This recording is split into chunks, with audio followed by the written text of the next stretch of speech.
So good afternoon, folks. Welcome once again to Fenny for the Soul for yet another interesting interview. This time we have with us Dr. Mohan Agashe, all the way from Pune. Namaskar, Mohan Dada. Namaskar, namaskar, namaskar, namaskar. Good to see you. Good to see you. Despite your busy shooting schedule in Mumbai, good to catch you for this, quick interview. So I'll introduce Dr. Mohan Agashe, who really doesn't need an introduction, but very short introduction. He is of course a very multifaceted personality, a very accomplished actor in films and theater in multiple languages. Also, he was the director of the Film and Television Institute between 1997 and 2002. Um, he has been a pioneer of sorts, Dr. Mohan Agashe. So Mohan Dada, as I call him, Mohan Dada introduced the grip style of German theater to Pune and India. He brought it into India from Germany. Then he, is a noted psychiatrist. He was head of department of psychiatry in the BJ Medical College and Sasun Hospital, Pune. He founded the Maharashtra Institute of Mental Health in 1991, where excellent research work and patient care is being done today. Let me show a quick video before we get started, Mohan Dada. So Mohan Dada, this wonderful film, Jaitre Jait, 1977, best film, got the best film award, national award.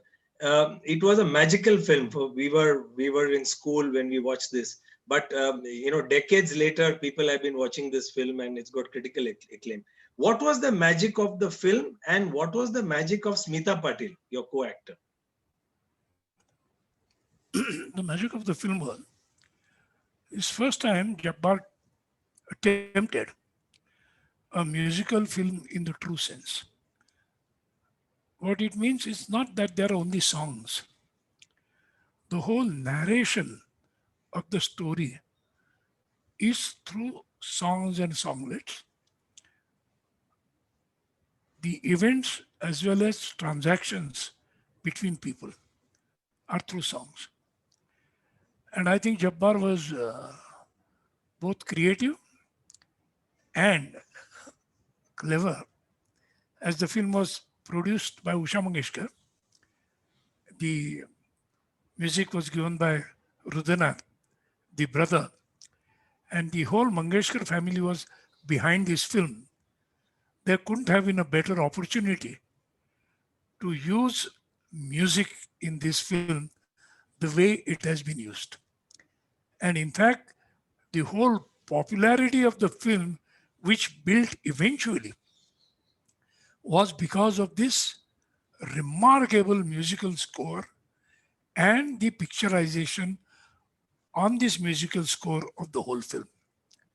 So initially when the film was released, people didn't realize what form was this, because it was completely new to hold this film, and that time sort of this environmental film where he cares for the nature.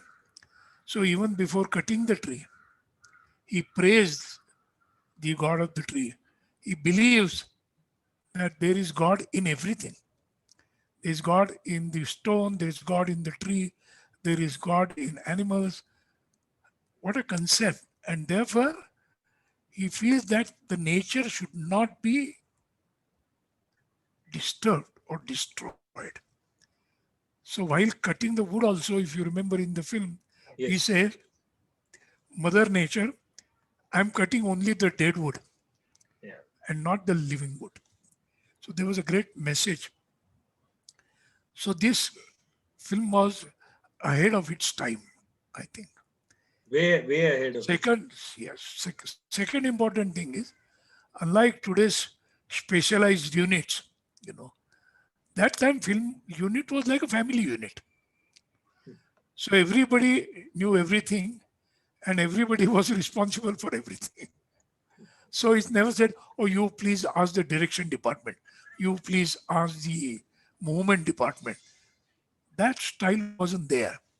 This high degree and high sophistication or specialization with increased technology of communication with reduced communication. This phenomenon didn't exist. Though there were no technology, the communication was much better between the director, the technicians, the actors, the musicians, and it was a wonderful experience. In fact, many times I have said, and you must also realize, having watched the film, I used to say, Jabbar, I think you are doing this film to basically train us physically, to make us physically fit. Hmm? Taking into these woods, make us climb the hills, take us into the tribal area, make me lie in the sun bare bodied for 1 month. So at the end of it, I think my physique was much better. And the byproduct was a film. But otherwise, it was actually an attempt of physical fitness for the entire crew, me. And we thoroughly enjoyed that. We thoroughly enjoyed that. But Mohan Dada, tell us about the magic of Smitha Patil, because Now, such a as I informed you, that the whole film was like a family unit. But moreover, Smita, if you know her background, Smita's mother was a nurse and then became a matron in infectious disease hospital in Pune, Naidu Hospital. In last 8 months, everybody knows it because of it's a COVID center. correct. But that time, Jabbar was doing his specialization in pediatrics, and he was the registrar in IDH. So we all knew Patil family from before she was in the film. When she was in school, Jabbar used to know her. And she used to stay with our very common friend Chingi, Rohini Bhagwat, who also acted in Gashiram. Currently, she is married to a French doctor and living in Corte, France. And actually, Smita was the one of the only witnesses of her marriage because it was a registered marriage. So it was a very thick friendship with Smita before Smita was into films. Smita was a part of our theatre academy, theatre group, and he had acted in a play of Suhas Tambe called Beej before she moved to Mumbai and became eventually a very well-known fine actress and a wonderful person, very sensitive person. And I used to stay with the family. In fact, in film, if you remember, just before the intermission, there is a scene where a lot of uh, by I get bitten by the honeybees.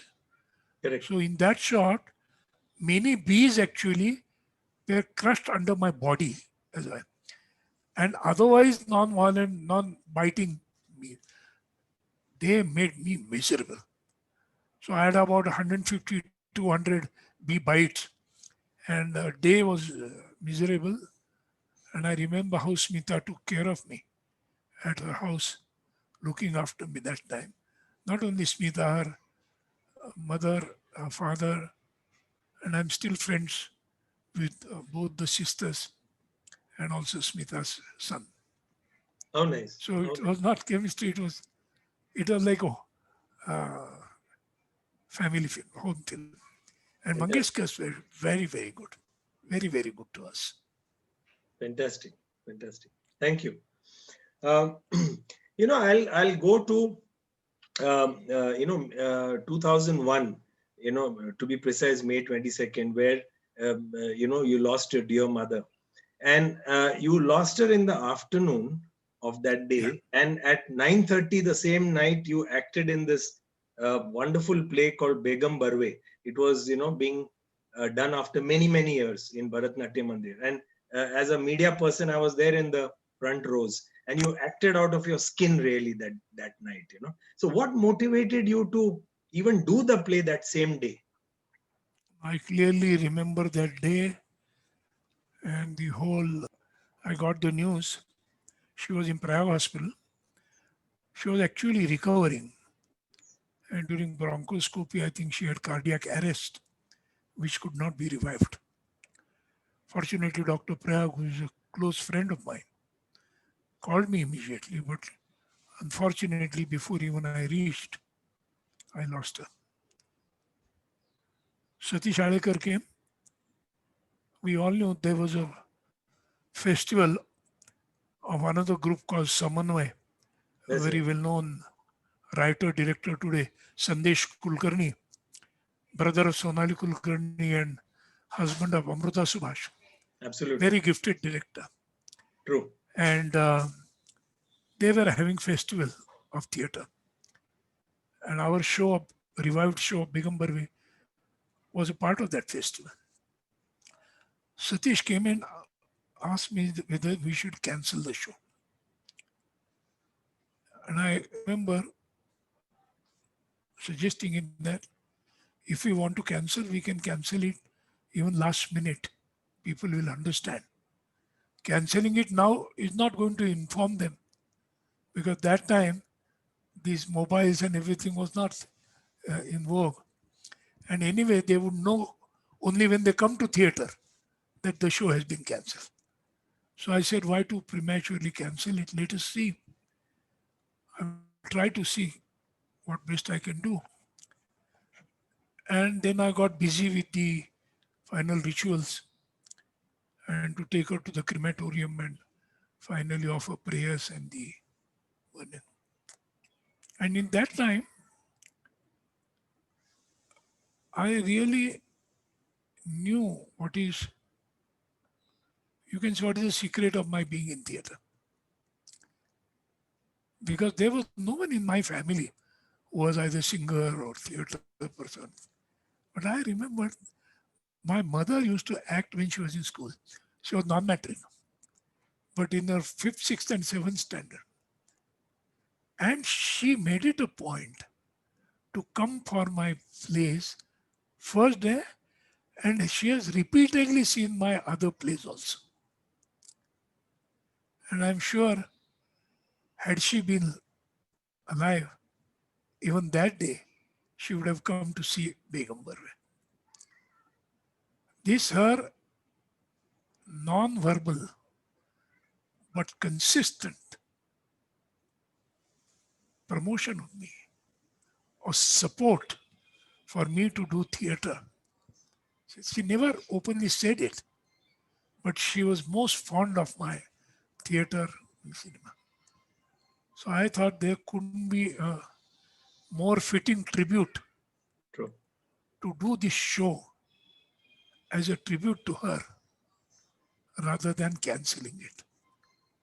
So we finished everything, all the rituals by about 8:30.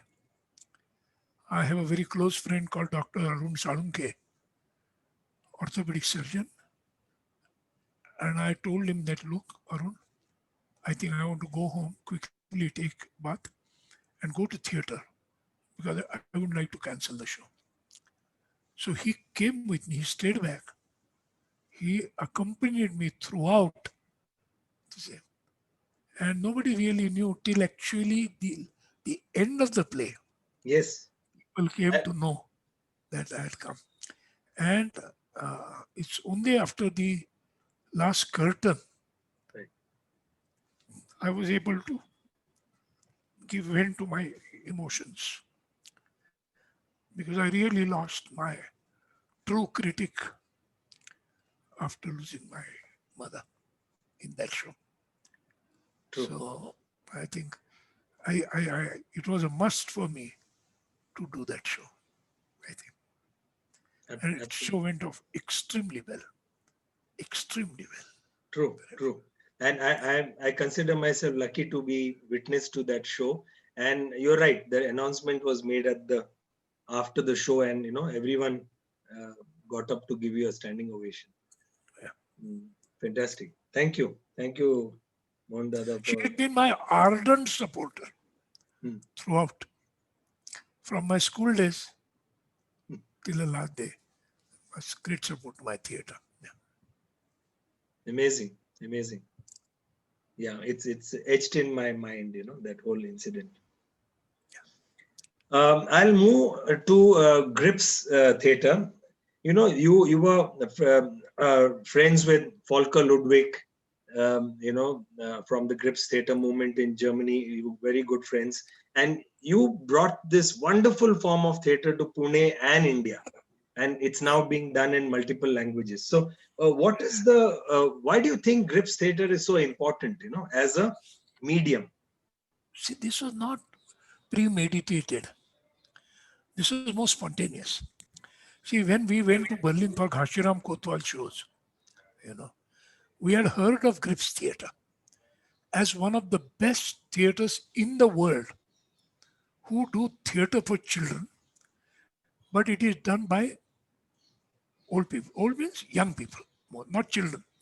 So it's not theatre done by the children and for the children. It's a theatre done for the children by adults, respecting children as an intelligent audience. I love the idea. Where children are played by young adults.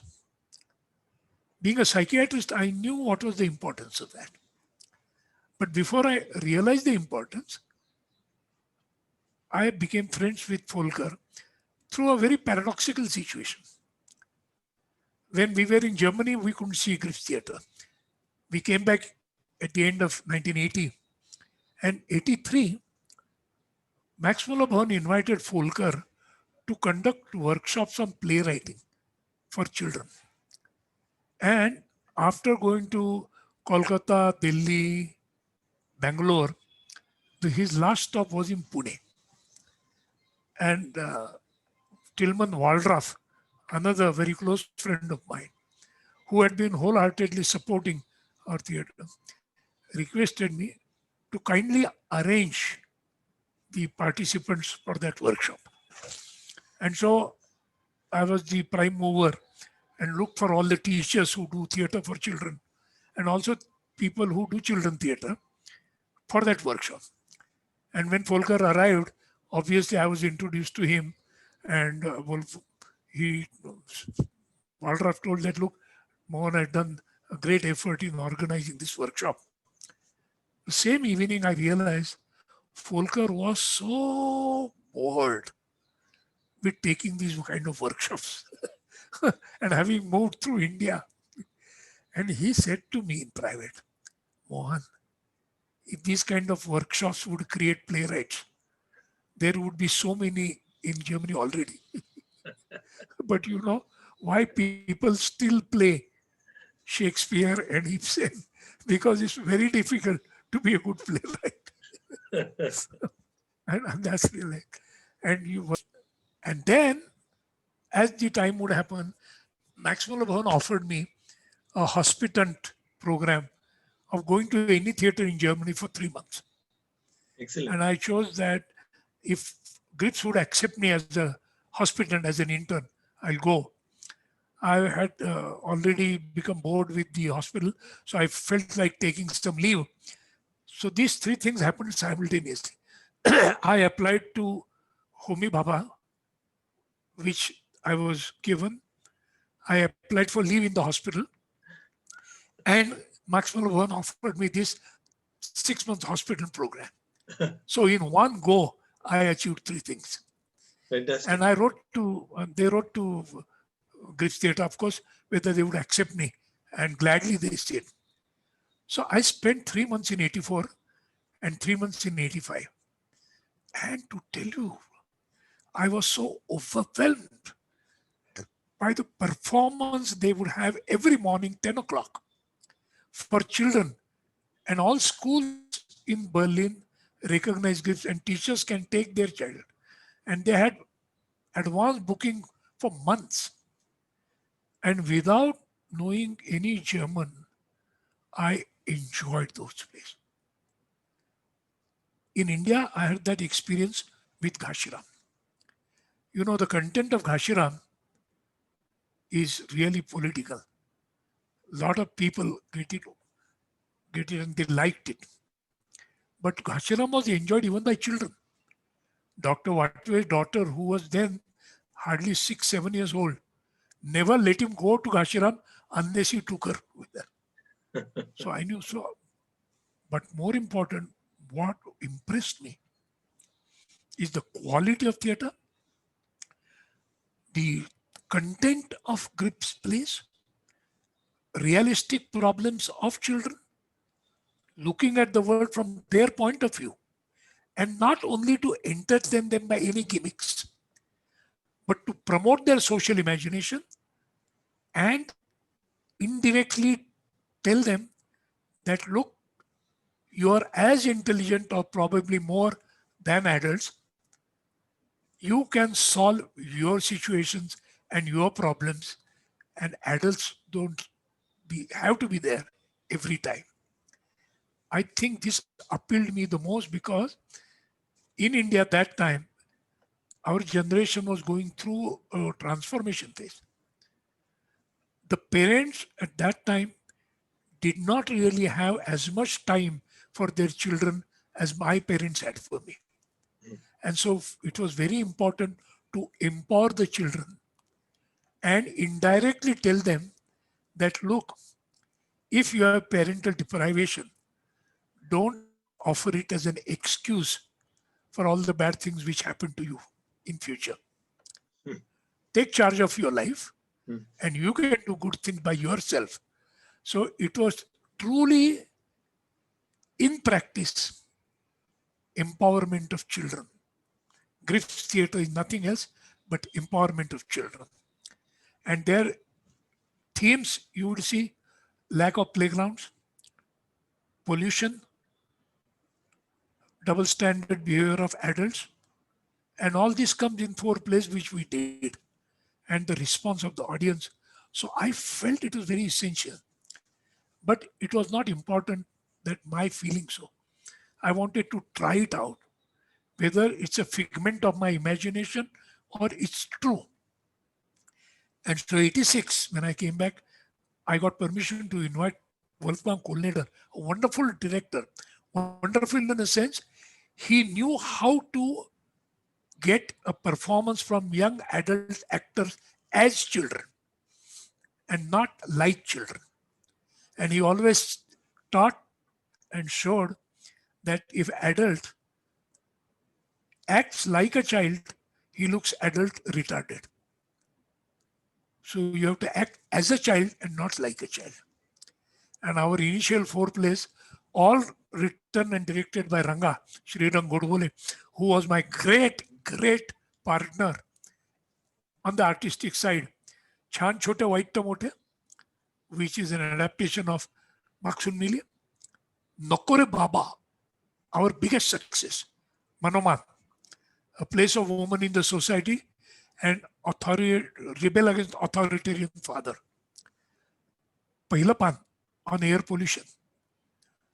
These were all, and those 4 years regular workshops in writing, acting, and production set Grips theatre firmly in Indian soil. And within Thank you.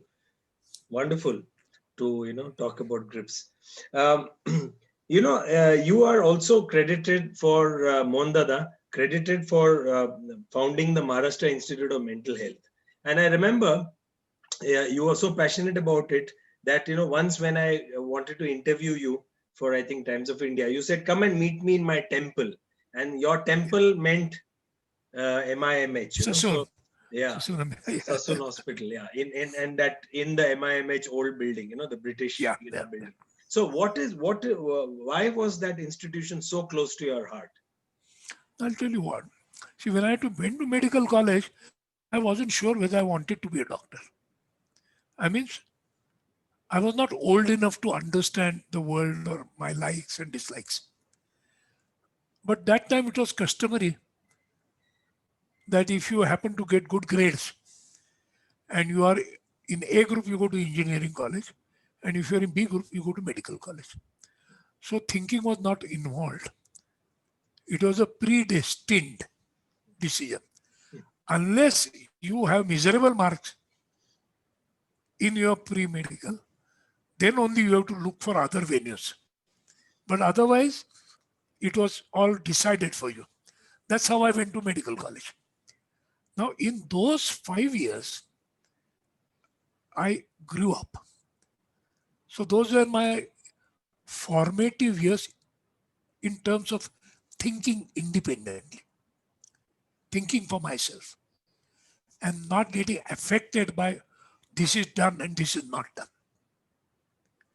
But to be a critic of what is done, whether it is right to do it or not necessary. I had developed that sense in those 5 years. And so I knew that if I have to continue with medicine, the only subject I would like to pursue was psychiatry or general practice of family physician. Then I wouldn't do any post graduation. I was lucky enough to get post graduation in psychiatry. And now, after spending so many years in psychiatry, I know why. Because both psychiatry and literature, films, and theater deal with mind. In fact, it is said by a psychologist who wrote this book, Psychiatry and Cinema. It's an American book. And he enumerates 450 theatrically released American films where there is a psychiatrist or a figure like psychiatrist. And he comments that psychiatry and cinema were born together, they were contemporary, and which was very good for filmmakers because if psychiatry had not come, filmmakers would have invented it. Because that explains a lot of Hitchcock films, that explains a lot of Lee Strasberg and everything. So mind and the creative mind have connection. मनोव्यापार कसे होतात, त्याच मनोव्यापारातून वर्तणूक पण येते. So behavior is a product of dynamics of mind, and creative writing is also a product of a creative mind. So the काय त्याला म्हणतो जमीन, the soil from which the behavior of a human being springs and the creative art of a human being spring is the same soil. So nothing could have helped me better to understand psychiatry than literature, films, and theater.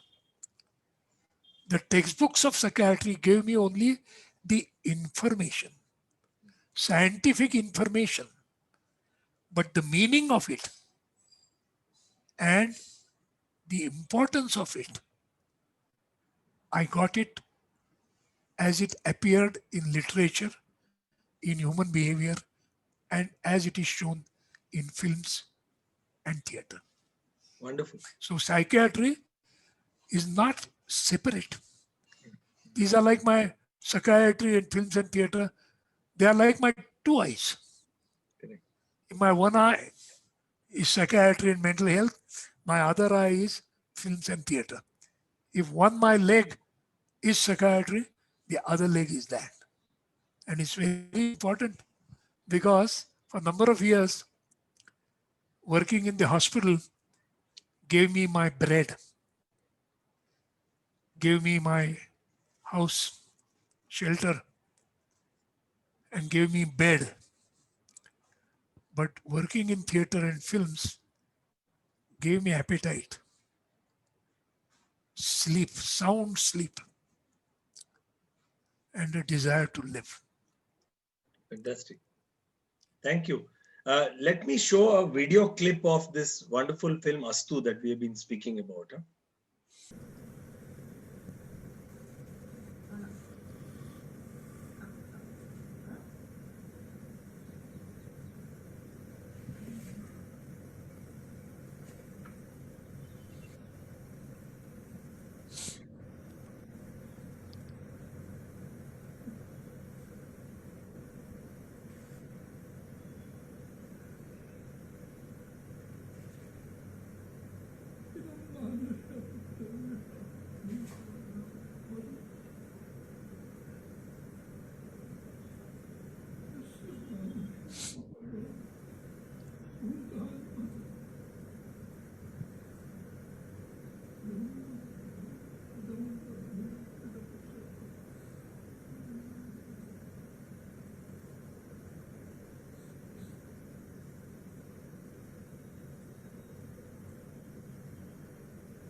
So, you know, Astu is such a wonderful film, such a powerful film, which you co-produced, and it deals with Alzheimer's, and you know you acted as the main protagonist there.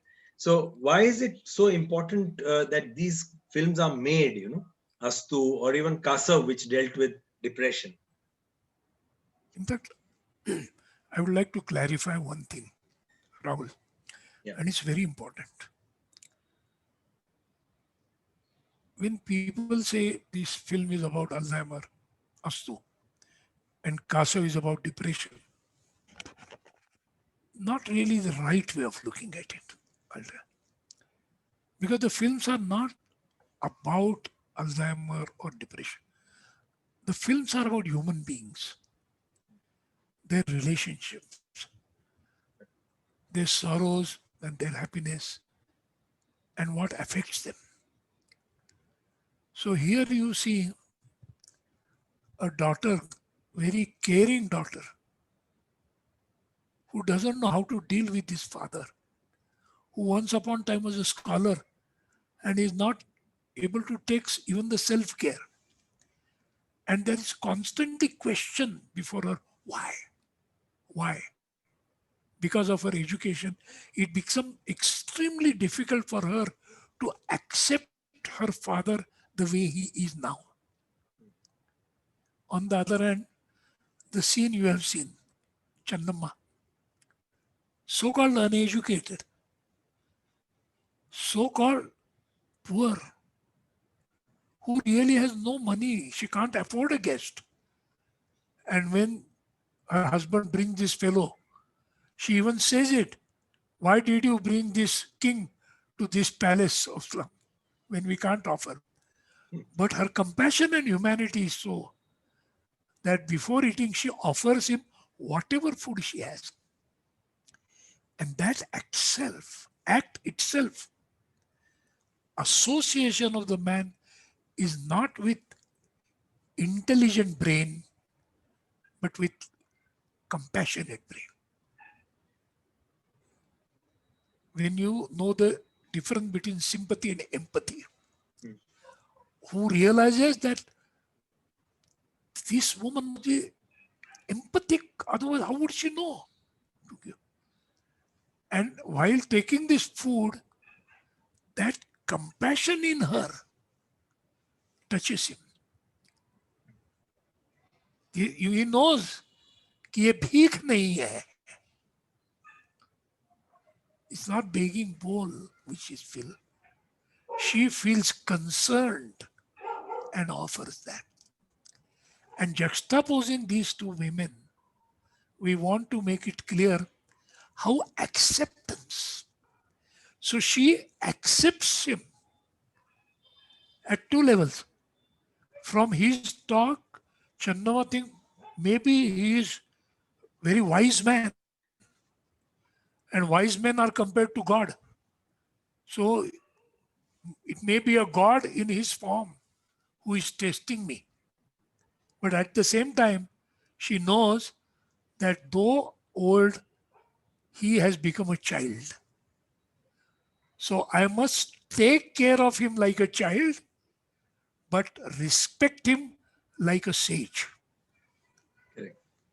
And these contradictory positions are not conflicting for Chandamma.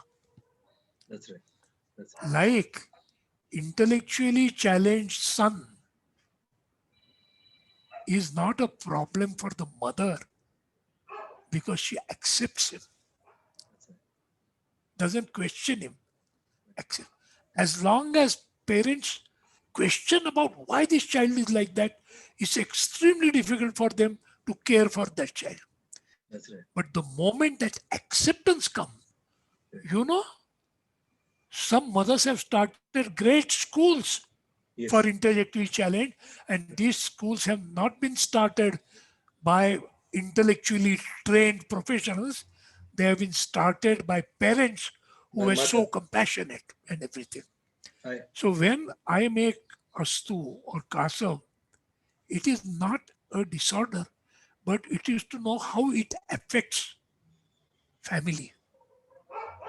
understanding of the family, Correct. understanding of human relations. Correct. And same situation is about Kasav. Kasav, the boy who feels that he has been rejected all his life and has become a rebel and has gone to the extent that nobody wants me, so why shouldn't I die? A silent acceptance of a stranger, a woman who has gone through similar experience, has resolved it, knows what he is suffering from. And her silent acceptance against his so-called rude behavior and everything ultimately brings about a change in that boy. So I think understanding these processes through a storytelling format Right. is much better way of education Yeah. than only putting it in the brain. I agree. And that is why I think these two films actually should be made a part of the curricular viewing in medical schools, in nursing schools, so that health professionals understand what is empathy, compassion, and the impact of that in health management. I fully agree. I fully agree with that, thinking. Absolutely. Mohan Dada, finally, one last question, and that is about your wonderful Gorkha caps. So this is like the colorful one that you're wearing now, and it's your trademark now, and there are so many different photographs that are there in the archive. What is the story behind the Gorkha cap? I've always wanted to ask you this question. One thing is certain, I don't wear it because I'm going bald. That I can show you. I still have some good hair. Yes, you have, As much as you have, probably. Yeah. True. But one thing is, it started as an accident. I was doing a film when I had to shave my head. But film was done in 2-3 schedules. In between the schedules, I had to work in hospital. So my going to hospital with that kind of haircut would have created more confusion than confidence about me. So I needed to have some kind of a consistent look. And I happened to be in Nepal. So I picked up a cap. It fitted me well. And then I realized that it is good to wear this cap in India because it does not have any political undertones in India. But it shows my affection towards Nepali people. It also offers me a possibility of getting a job if at all my acting doesn't serve the purpose or my medicine. And third most important thing is many of my Nepali friends or many of Nepalis who don't know me become my friends very easily. In fact, the one who played a junior artist in Murtidand is a Nepali from Vai, Marathi speaking. Today he has become a lead villain in Marathi films. How That's the wonderful. secret. Yeah. Wonderful. And now I think you have a collection of Nepali caps, no? Yeah, anybody who goes to Nepal knows that what they need to bring me is only a cap, nothing else. So I'm just taking a guess. You might be having 24 caps now, Nepali caps. Well, I must have had about 3 dozen, but the living ones are about a little less than dozen. Good. So thank you, Mohan Dada, for spending this wonderful time with us. Thank you for good questions Yeah, and welcome. allowing me to give my mind to your questions. Yeah, thank you. Thank you. Bye. And we'll meet again soon in Goa, Yes, Betuya, maybe Betuya. with my latest play on doctor-patient Nakki. relationship. Yeah, Nakki Betuya. thank you. Bye. Bye. Bye.